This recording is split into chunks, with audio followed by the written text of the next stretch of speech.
குழந்தைகளுக்கு சட்டுன்னு 10 நிமிஷத்தில் ஒரு காலை டிஃபன் செஞ்சு கொடுத்துர்லாம். வாங்க என்னன்னு பார்த்துடலாம். ரவை தான் கிண்ட போகிறோம், வேறு ஒன்றும் இல்லை. அதுக்கு கேரட்டும் பீன்ஸும் கொஞ்சமாக நறுக்கி எடுத்துக்கோங்க. ஒரு கடாய் வச்சு அதில் நெய் ஊற்றி கொஞ்சம் கடுகு போட்டு பொரிஞ்சதும் நம்ம வெட்டி வச்சுருக்க காய்கறியை அது கூட போட்டுடலாம்.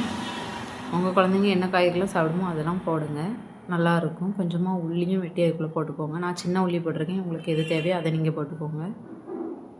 போட்டு அது நல்லா வதங்கினதும் கொஞ்சமாக தண்ணி ஊற்றி 2 உப்பும் போட்டு அதில் கொஞ்சம் நல்லா கடகடான்னு கொதிக்க விட்டுருங்க. அது கொதித்து வரட்டும்.